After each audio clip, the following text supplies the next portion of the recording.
Hello, my dear students. Welcome to BioDD channel.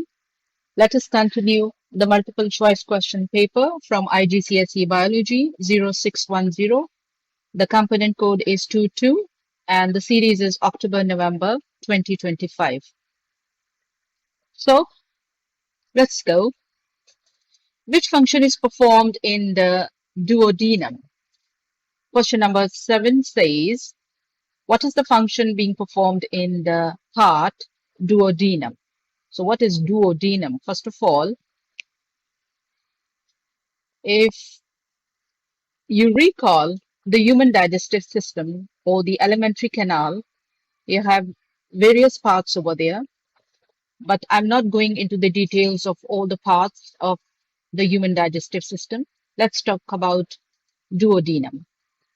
If you see the C part, which I'm just trying to encircle. So this one, C part, this one looks like C structure, is the first part of your this much coiled. Can you see this much coiled small intestinal part? So this is your small intestine, which is the much coiled part. So the first part of your small intestine is the C-shaped duodenum. Now we need to figure out basically what's happening in duodenum. Is it assimilation, digestion, egestion, or ingestion? If these four terminologies, they are really easy to understand, but at the same time a bit, I should say, you can mix them even. So the first, which is assimilation, means when the digested food becomes part of your body. When the digested food becomes part of your body, we say it assimilation. So the first part I'm talking about. Do you think in the first part of your small intestine, which is duodenum, the food is already digested and it is going to be the part of your body or cells? I don't think so, because still it has a long way to go to a much coiled part of the small intestine. So we have to eliminate assimilation. Okay, what about digestion? Digestion. Yes, after stomach, if you see, you have duodenum and the long way to go for a small intestinal part. So digestion is happening in your duodenum. Yes, it is happening in your duodenum. Okay, but still we have C and D, which we have to rule out, or which we have to eliminate, so that we can perfectly 100% sure about B, which is digestion. So egestion means taking out the extra undigested food from your body, which is definitely not being performed by duodenum part. What about ingestion? Ingestion means taking in food. Ingestion means taking in food. Again, very easy, very understandable. We are not ingesting the food through duodenum. So your correct answer is B. So my dear, we don't have to spend so much time in understanding and going to the correct answer. But of course, with the practice, it can come quickly, and you have to keep practicing the questions. Okay. Question number 8 says, the graph shows the changes in the pH of the esophagus, stomach, and duodenum.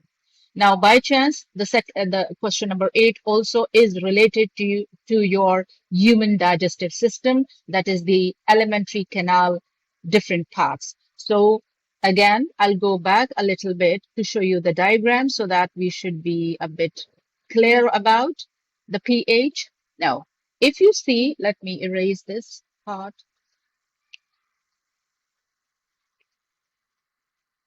Okay, if you see, you have been asked about three different parts.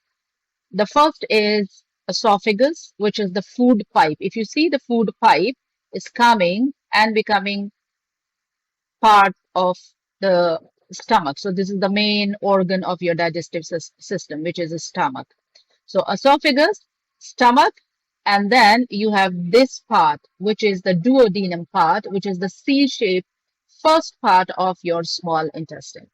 What do you think is the pH in this part, in esophagus, and then in stomach, and then in your duodenum part, this one part? Okay. Now the question says,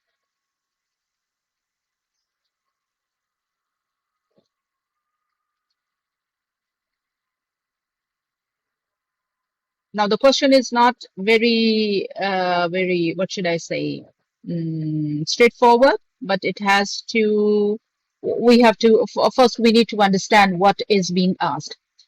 If you see on the x-axis side, x-axis, this is the x-axis side, x-axis side, and this is the y-axis side.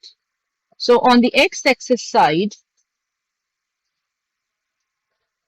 you have been given three main parts of your alimentary canal, that is esophagus, stomach, and duodenum. And on the y-axis side, you have been given the pH value starting from 0 going up to 12. If you look at esophagus, you can see that the pH value is somewhere between 6 and 7. Can you see 6 and 7? Between 6 and 7. When you come to stomach, the pH, you have to see this pH. The pH is between 2 and 3. If you go to duodenum, the pH is again somewhere around 7. If you take this line back, so it's somewhere around 7. And there is a small part. Let me erase the extra one so that it should be a little clear. Okay, so what we have to think about is this small area. Can you see that?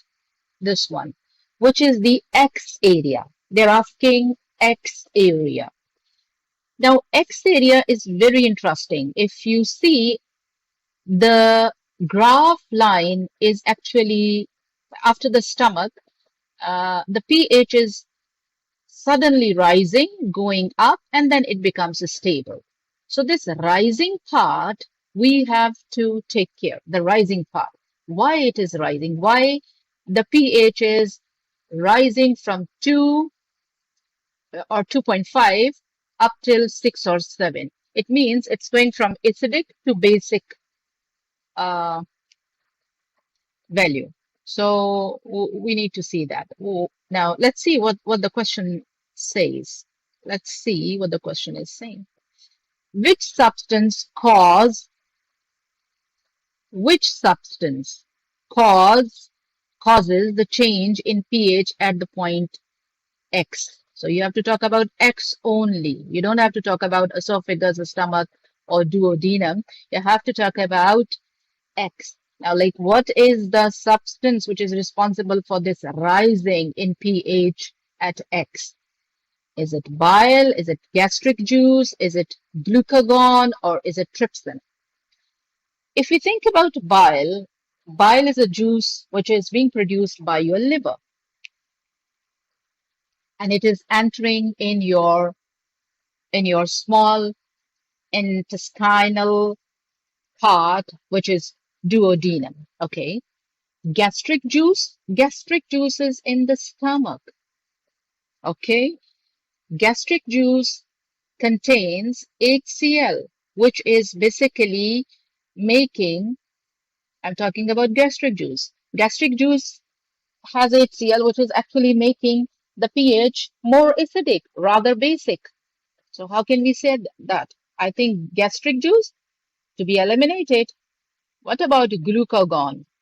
There is no glucagon question over here. Glucagon is a hormone which is somewhere in our pancreas, and it has to do something about glucose level, concentration, regulation. So we're not talking about this. No, no, no, we are not talking about this. What about trypsin? Trypsin, no, again, an enzyme which has nothing to do with the pH.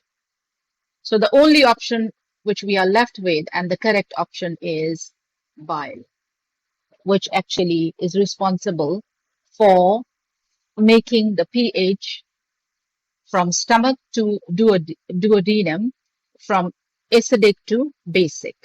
So done. Let's go to the next one.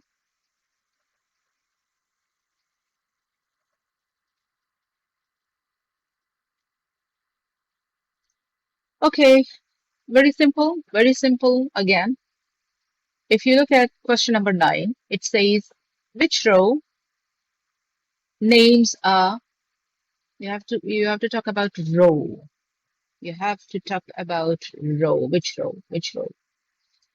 Names a small molecule and a small molecule and where that molecule is absorbed in the digestive system. So if you have seen consecutively, 2 to 3 questions are more related to the digestive system or the alimentary canal paths. Okay, so you have been given a table and you have been given a key where the tick shows molecule is absorbed and the cross shows molecule is not absorbed. So we need to be careful about that. The first column is the name of the small molecules, and you have been given different small molecules, starting with amino acid, glucose, maltose, and water. The second column is small intestine, and the last column is colon. Colon is the part of the large intestine. So let's see. A says that amino acid is not absorbed in the small intestine. It is absorbed in the large intestine. Do you think it is like that? Which is totally against the basic rule of the digestive system, that amino acids are absorbed in the small intestine. Definitely they have to be. Okay, then what about B? Glucose is not absorbed into the small intestine. It is absorbed in the large intestine or the colon part. Again, not making sense. So A and B we are excluding or eliminating. C, maltose, is absorbed in the small intestine but is not absorbed in the colon or the large intestine. Maltose is, again, we do not agree because it's the glucose which has to be absorbed in the small intestine. Because glucose is the fat, maltose is still will be broken down into glucose. So maltose still is a big molecule. It has to be broken down into a single unit or a monosaccharide, which is glucose. So we don't agree with that also. So C is also excluded. What about D? Water. So let's see. Water is the molecule which is absorbed in the small intestine as well as in the large intestine. Water is a very special molecule which is being absorbed wherever it's getting the chance, I should say. So small intestine and large intestine for sure. So D is your correct answer. Let's go ahead.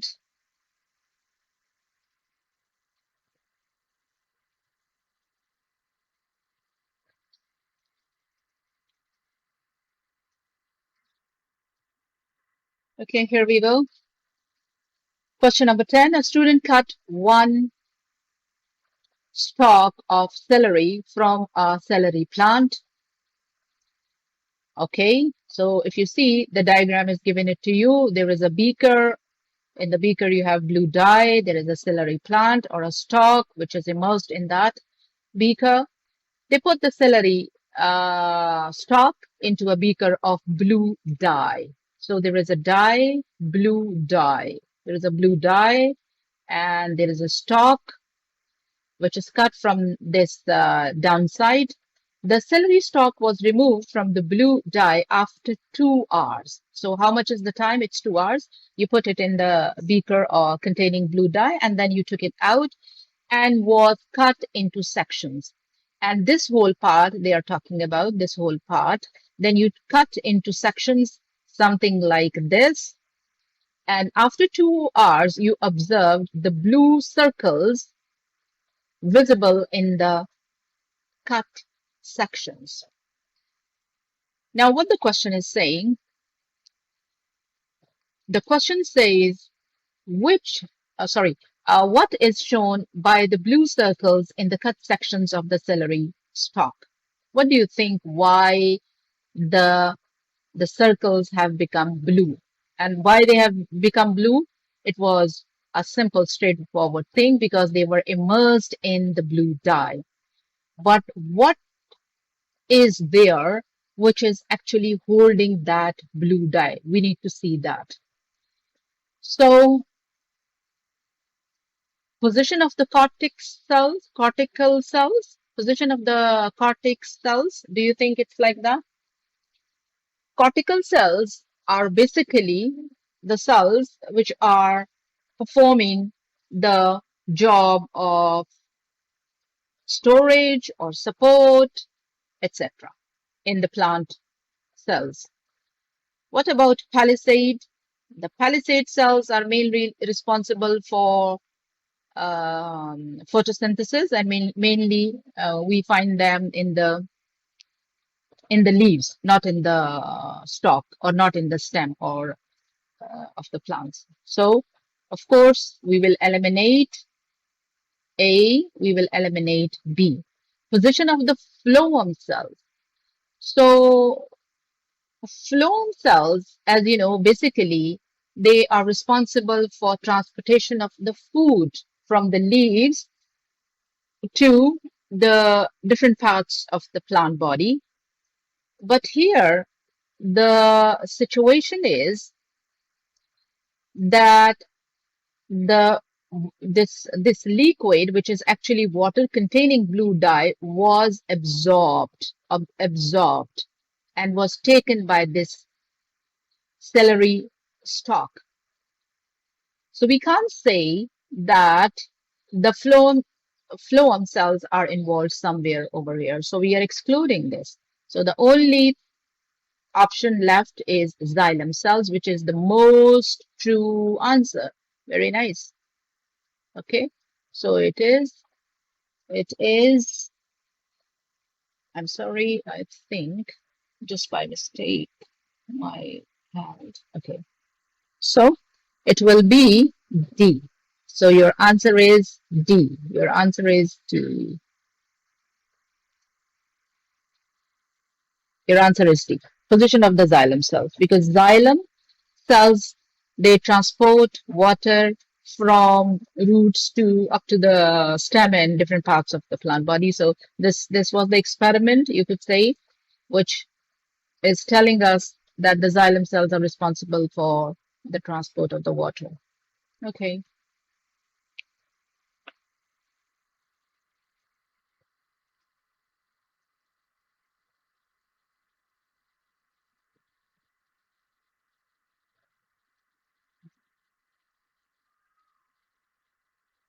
Question number 11.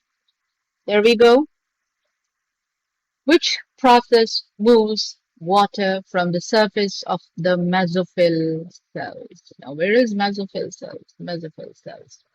Into the air spaces during transpiration. Okay. So, we are talking about leaf. We are talking about leaf. We are talking about leaf. Okay. And the mesophyll cells in the leaves have the air spaces between them. If I make, rather, let me show you the leaf structure.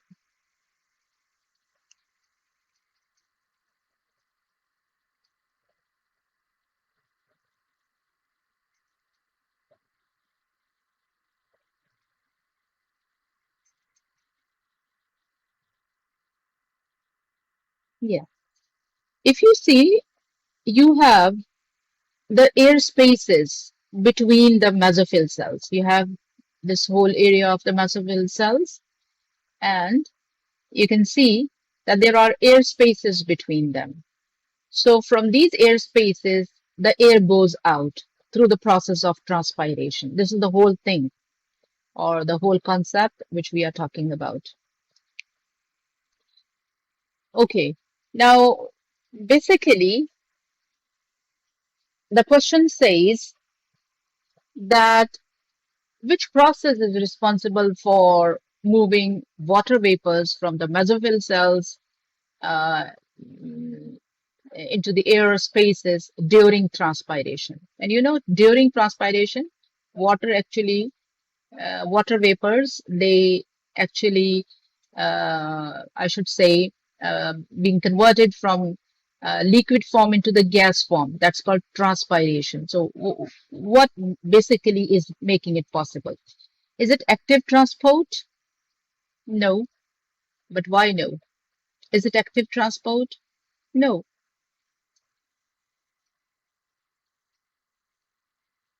Because active transport needs energy, but we are not using any energy over here. Is it circulation? What circulation? We are not talking about circulation. There is no terminology as circulation when we talk about mesophyll cells, transpiration, and the excuse me, and the leaves transpiration. Okay, what about evaporation? Yes, we can say. What is evaporation? Evaporation means the conversion of water vapors from the leaves into the air. That is called evaporation. Yes, yes, we can say. So A and B eliminated. C, yes, we are considering, but still D is remaining, which we have to think about, and then we will go ahead for C. Osmosis. Osmosis needs cell membrane. We are not talking about cell membrane. We are talking about simple, simple air spaces which are between the mesophyll cells, and from there the water is being evaporated or transpired uh, or going into into the air as as gaseous form. So osmosis, no, no. Active transport, no. Circulation, no. Evaporation. So 11C is the correct option. Why am I discussing with you all that when you practice the multiple choice questions, you should be mindful that why we are choosing that option. Are we choosing for some some particular reason, or we are just choosing it just like that? No, it's not like that. We have to choose so that the correct answer, the chances for getting the correct answers should be 100%. Okay, let's go to 12. Yeah, interesting question. These kind of question, like I'm going to talk about question number 12. In real sense, they are not so complicated. But sometimes the students, they get a little nervous by looking at the length of the question and the table and the values given, especially the numbers given, the mathematical calculation given, etc. So sometimes the student think maybe I will not be able to solve it or something like that. But no, this is not the case. Just try and you'll be getting it over. Okay, question number 12. Let me read out a little bit first. The mass of water lost from a plant was investigated. In whenever the word investigation comes, investigation,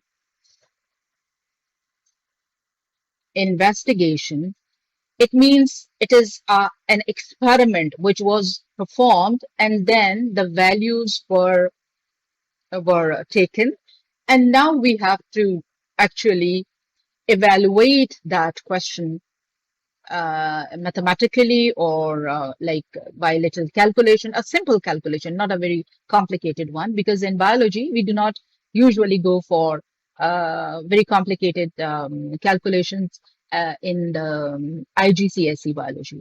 The leaves of the plant were covered with the leaves of the plant were covered with a type of grease that acts as a waterproof barrier. Very interesting.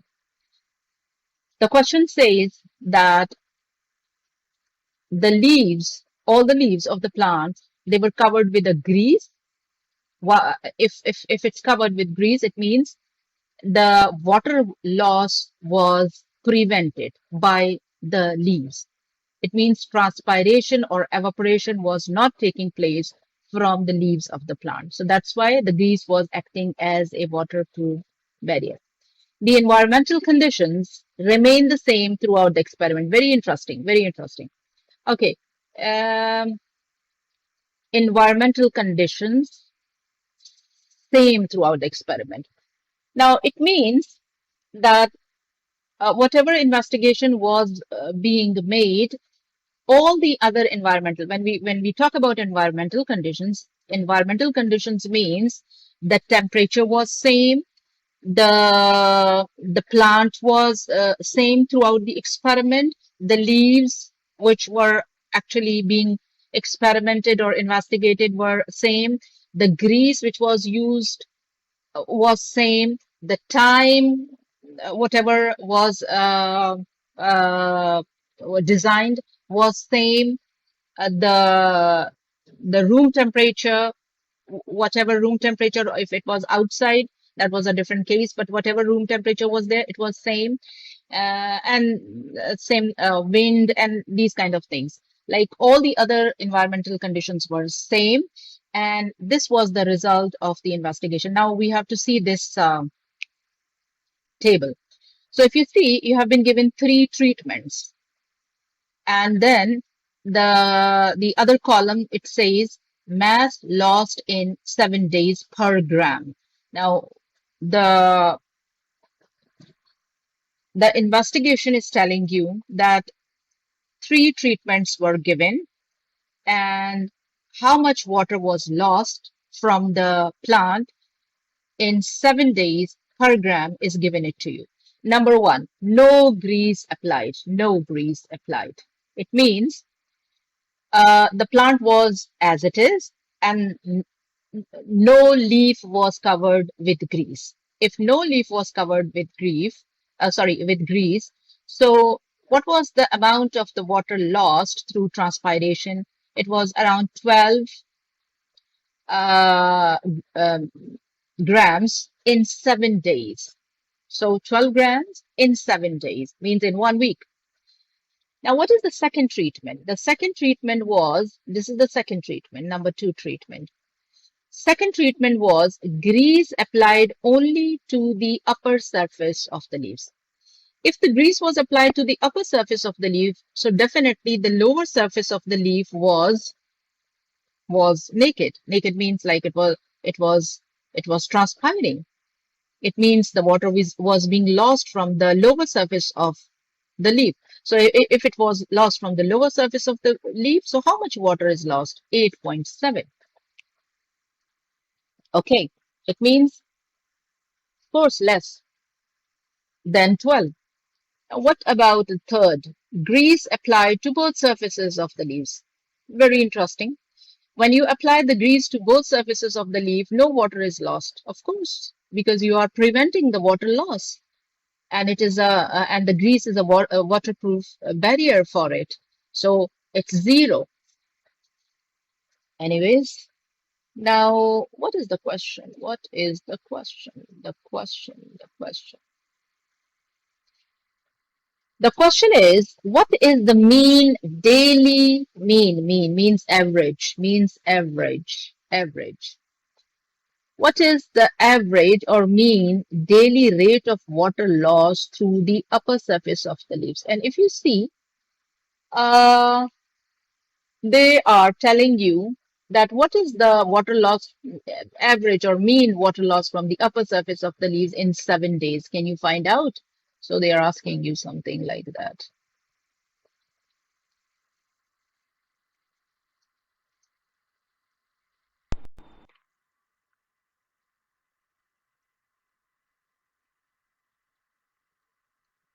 Okay, so what we can do? First, we need to find out how much water lost is from the lower surface, how much water lost is from the upper surface. So then we have to find out the mean. So if you see, the grease is applied to the upper surface. So 8.7 actually is not telling you, 8.7 is not telling you the upper surface. It's telling you the lower surface. I hope you're getting it. So let me go a little bit calculation. So what we should do, I think 12 minus 8.7. What is 12? The all amount of the water loss, because there was no grease. What is 8.7? The amount of the water loss by the lower surface, by the lower surface. Now you have to find out from the upper surface. So from the upper surface, you're getting around 3.3 grams water loss in 7 days. And if it is 7 days, of course, you divide it by 7, you will be getting how much? You will be getting 0.47 grams per day. So you will be getting per day. So easy because a little calculation is involved. Nothing is very uh, difficult. Okay, let's go to question number 13. What is translocation? I think this is a very, very, very, very super simple question because you have to talk about translocation. So translocation, simply the movement of the food from the source to the sink. And what is source? The leaves, because they are preparing the food. And what is sink? The parts of the plant body which are preparing, which are utilizing or using or consuming, you can say, the food. So translocation, is it the movement of the amino acids and water from sink to source? Is it like that? Only amino acid and water? I don't think so. The movement of the starch and water? No. Movement of sucrose and amino acid from source to sink? Yes, it is. But let's see D, the movement of sucrose and mineral ions. So let me go straightforwardly. C. So C is the correct answer. C. I'm not discussing it in detail. Why? Because this is a straightforward question. You should know the basically the definition of the translocation. Anyways, let's go. Which row, which row names the blood vessels containing the highest blood urea concentration and the blood vessel containing the lowest blood urea concentration? Very interesting question. Now, what we have to think about mainly is the urea. So there are two terminologies we have to focus. Highest, wait, it's highest blood urea concentration and lowest blood urea concentration. Okay. Now, what is urea? Urea is a waste product which has to go out of our blood, but and it's actually the waste which is coming after the breakdown of the extra amino acids. Again, I'm not going into that detail, but urea is a waste product. So what do you think urea is highest in the blood? Which blood vessel, and where the urea in blood is lowest in concentration? If we see A, let's see A, it's a hepatic artery and hepatic vein.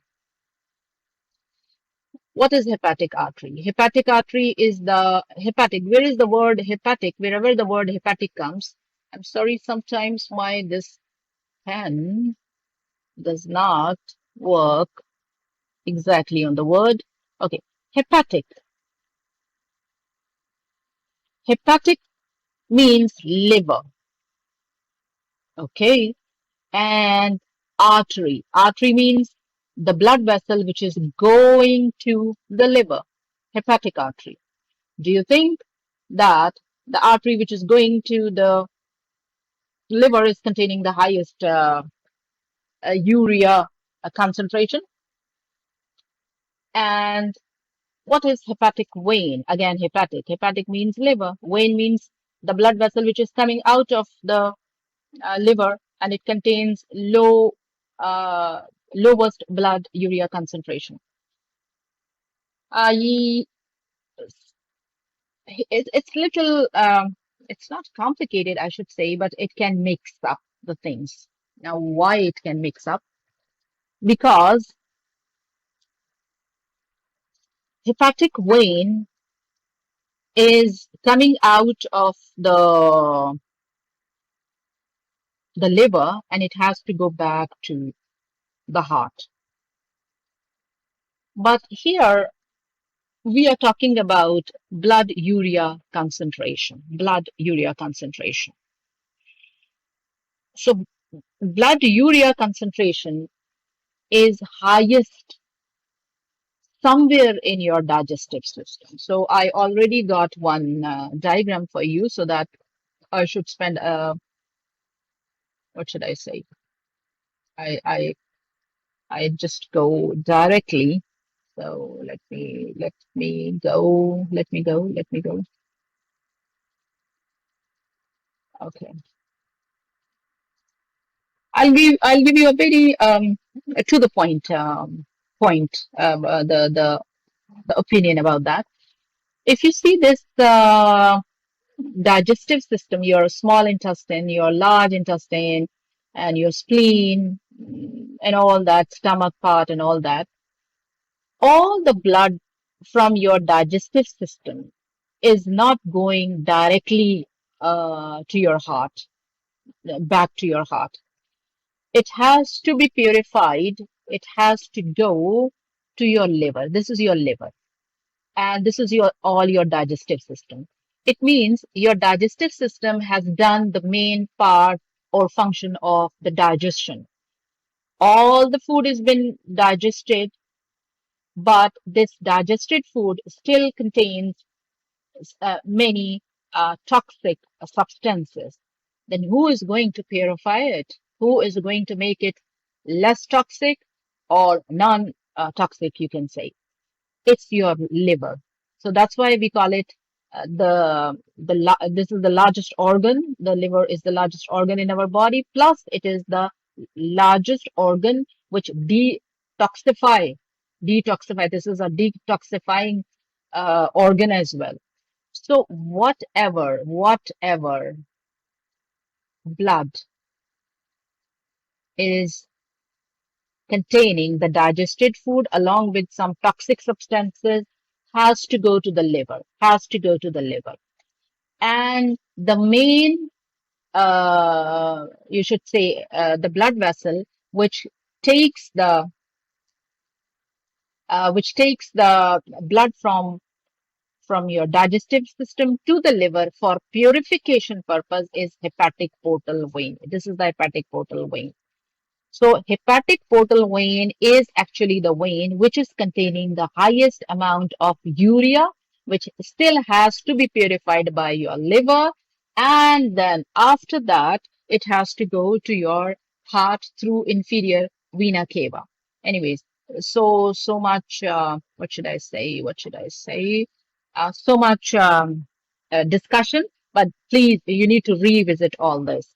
So where is hepatic portal vein? Go simply to C. Hepatic portal vein will have highest blood urea concentration. And then renal artery. Now, when the word comes renal means kidney. Kidney. So the blood vessel which is entering your kidney will have the lowest blood urea concentration, which will actually be removed by your kidney.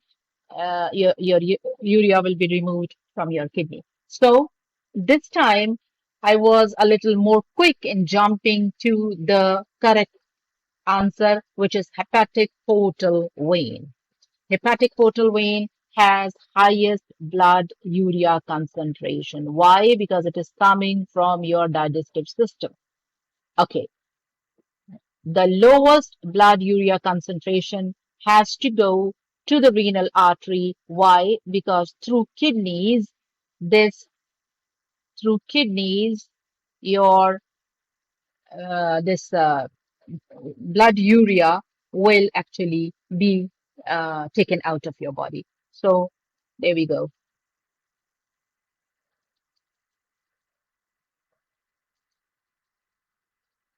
Okay, 15. I think it will be easy, easy, easy. Why? Because you have been given already the diagram of alimentary canal or your digestive system. A, B, C, and D. A is your food pipe, which is esophagus. B is your stomach. C is the anus part, which is the last part of the alimentary canal after the large intestine. And then D is your small intestine. Okay, the diagram shows the human digestive system. Where do cholera bacteria cause the secretion of chloride ions? Now, why you should know about this? Because the cholera bacteria, you should have studied somewhere in the immunity chapter, and where you talk about different types of immunities and you talk about different types of diseases, not in so much detail, but at least they talk about cholera, where the bacteria is actually attaches to your small intestine and causes diarrhea, for example. So it should be D, straightforwardly. It should be D, not A, not B, not C.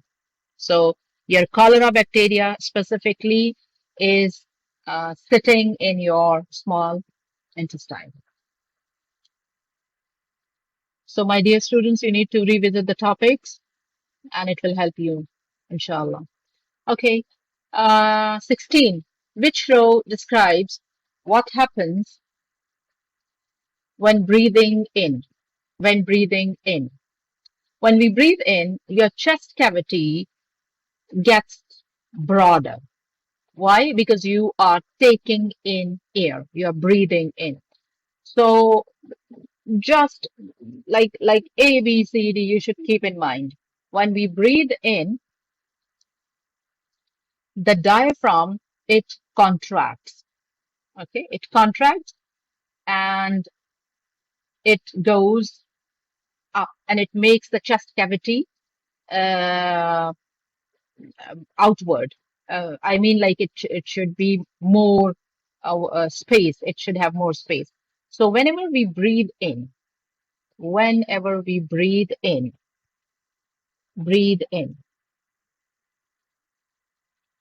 please keep in mind the diaphragm contracts. So, but you have been given two options with contraction. So here we will go simply C and D, we will exclude or eliminate. So C and D, eliminate. What about A and B? When your diaphragm contracts, what about your external intercostal muscles? They also contract. So they both of them they contract. Both of them they contract. But your internal intercostal muscles relax in opposite manner. Okay.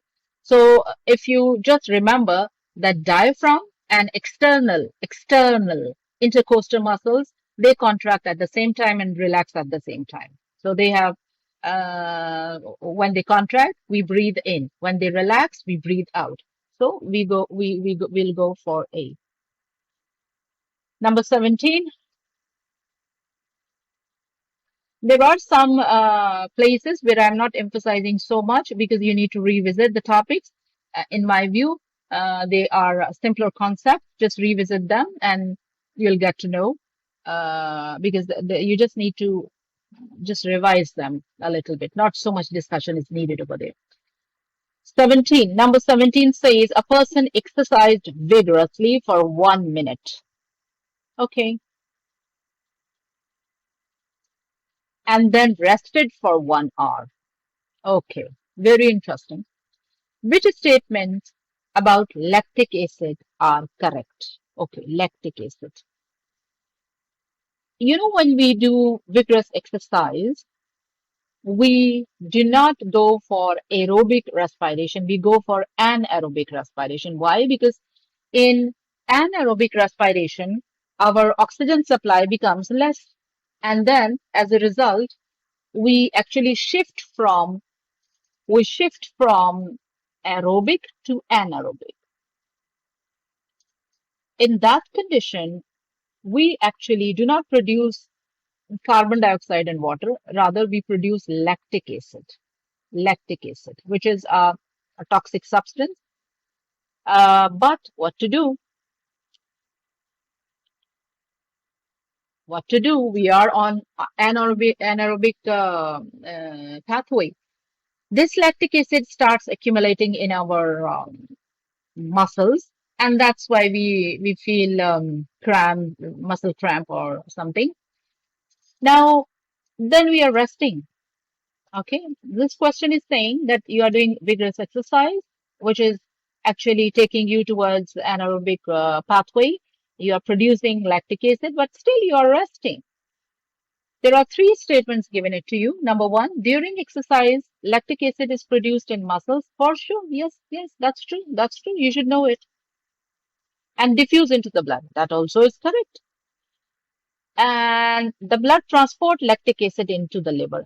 100% true. Why? Because in the liver, the lactic acid has to be converted back into the carbon dioxide and water, which are the real products of aerobic respiration. And we have to resume aerobic respiration when we are resting. Number three, lactic acid is broken down by anaerobic. This is not correct, my dear. Lactic acid is not broken down by anaerobic respiration. It has to be broken down by aerobic respiration because we start taking oxygen debt. You know, oxygen debt. We have to take back oxygen. Oxygen debt. Okay. And then lactic acid has to be broken down into carbon dioxide, water, and energy. So, of course, 1 and 2 are correct. So we will go for B option. Yes, it is B. B option because it says 1 and 2. So B option.